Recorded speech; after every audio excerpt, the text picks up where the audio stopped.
My friends, warriors of the everyday, bearers of quiet dreams and thunderous ambitions, take a moment. Look at your hands. Really look, see the landscape of your endeavor etched there, not by some distant constellation, but by the friction of your own will against the world. The calluses from tools and keyboards, the faint scars from old mistakes, the lines that trace not idleness, but the repeated closing of a fist around determination. These hands are not pristine. They bear the honest soil of effort, the permanent stain of ink from plans drafted and redrafted, the subtle tremor of exhaustion you have overcome 1,000 times. These are not the hands of spectators. They are the hands of builders, of climbers, of those who have learned that the true grip is not just on a tool, but on their own destiny. And I stand before you today, not as a stranger to struggle, but as a fellow traveler in the dust, to issue a decree that must become the anthem of your life. Never give up. But that command, in its glorious simplicity, is only half the battle. To make it live, to give it teeth and direction, it must be fused with its essential, ruthless counterpart. Don't look back. The past is a photograph. It is a record, a memory, a lesson, but it is not a blueprint.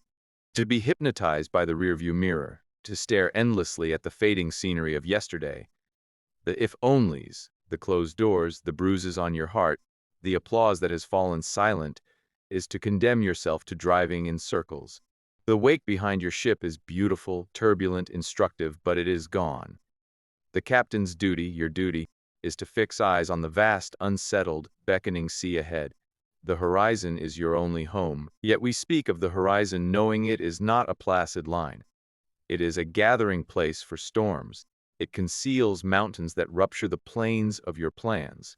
It holds walls that rise, sheer and daunting, labeled with your deepest fears. Impossible. Not for you. You're not enough. They have formal names: financial ruin, heartbreak, systemic failure, betrayal, illness, the slow erosion of self-belief. And when you stand at their base, a primordial voice, the coward in the marrow of your bones, will whisper its seductive poison. Retreat. Go back. It was warmer there. It was safer. This is too much. I am here, with every ounce of conviction forged in my own fires, to tell you that voice is a traitor. It is selling you a lie wrapped in the nostalgia of comfort. That wall before you is not your full stop. It is your raw material. That storm is not your end. It is your element. The obstacle is the universe delivering, not a verdict, but a sacred invitation. An invitation to evolve, to invent, to discover a version of yourself so resilient, so ingenious, so profoundly powerful that you could not have conceived of it in the calm of the meadow. You must meet the mountain to become a mountaineer. Your most profound opportunity is masquerading as your most intimidating obstacle. It wears the grotesque mask of a monster for one reason only. So you will be forced to summon the hero that has been sleeping within you. It locks the familiar door, so you will have no choice but to discover you are an architect, capable of building a new one. It steals your map and extinguishes your lantern, so you will learn to navigate by the ancient, internal stars of your own intuition and grit. Civilization is not built by the comfortable. Progress is not charted by those who camp on pleasant plateaus. Every leap forward in human history, every work of staggering beauty, every justice hard won, was birthed in the womb of confrontation. The block of marble is an impediment to the potter, but to Michelangelo, it was the prison from which David was liberated. The silence of a deafening world was a prison for a composer. But for Beethoven, it became the silent cathedral in which he composed symphonies that thundered in the soul, forcing all of humanity to hear music anew. The cold, isolating bars of a cell were an end for a revolutionary. But for Nelson Mandela, they became the crucible where the conscience of a nation was tempered, where patience became a weapon more powerful than violence. You do not get to choose your obstacles. You did not order them from a catalog. But you always, with the terrifying freedom of a conscious being, get to choose your response. Will you be their prisoner or their sculptor, their victim or their alchemist? The art of alchemy is not a gentle magic. It is a violent and glorious transformation, requiring the relentless fire of persistence. To never give up is not a single, dramatic proclamation made on a sunlit stage. It is the quiet, daily liturgy of the stubborn heart. It is the whisper in the mirror when the face looking back is weary. Once more, it is the act of rising when your muscles scream a biology of surrender. It is sending the application, auditioning for the part, asking for the sale, writing the chapter, for the 100th time when the 99th met only silence. It is studying in the lonely library carrel while the world shouts outside. It is choosing forgiveness when you are drowning in the right to be bitter. It is planting an orchard in a drought, your hands cracked and bleeding, because you swear you can smell the future blossom on the wind. This is how you perform the miracle. You take the leaden weight of rejection and let it compress your resolve into diamond. You take the acidic burn of criticism and let it etch away the soft illusions of your ego, revealing the sharper, truer, beneath.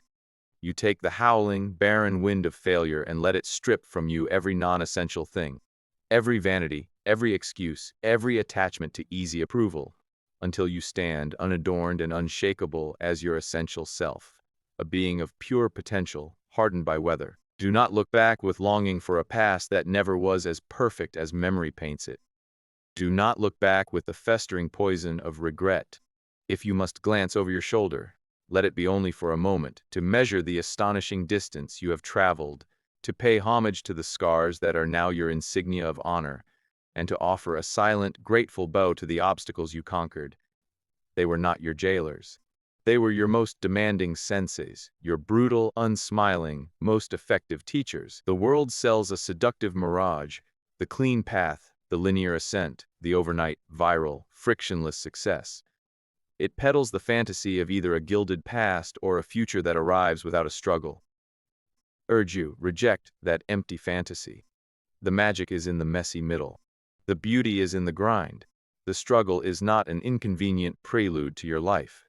It is the sacred ceremony of your becoming. So today, in this shared breath, I call on you to make a vow. Not to me, not to this gathering, but to the sleeping giant of your own spirit, to the unwritten chapters of your legend. Vow that when the well runs dry, you will become the one who digs deeper, who finds the underground river. Vow that when the path is swallowed by the wilderness, you will become the pathfinder, machete in hand, eyes on a star no one else can see. Vow that when the bridge is blown, you will not mourn the loss of the crossing, but will become the bridge yourself, back strong enough to bear the weight of others who will follow. Vow that when the music of the world falters, you will become the symphony, playing the song of resilience from the very instrument of your being. From this moment, reprogram your sight. See every no not as a stop sign, but as a detour sign pointing to a route you hadn't considered.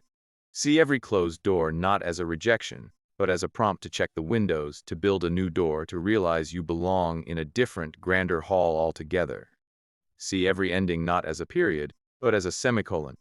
The story is still being written, and the next clause is yours to author. Carry your past not as a tombstone on your back, but as a toolkit in your hands. The grief you survived is not a weakness. It is your depth, your reservoir of empathy. The failure you digested is not a stain. It is your resilience, your proof of digestion. The betrayal you healed from is not a cynicism. It is your wisdom, your refined ability to trust wisely. These are the converted currencies of your strength. The obstacles paid you in this hard-earned coin. Now spend it on building your future. For the future is not a pre-paved road awaiting your polite arrival. It is a wild, rocky, breathtaking terrain that is literally created by your footsteps. It is summoned into existence by your daily, stubborn decision to press forward. Your perseverance is the needle, and the fabric of reality is the thread. So turn your face directly into the wind. Feel the sting of the coming sandstorm, the bite of the sleet, and let a grin spread across your face. That storm is yours. That mountain is your altar.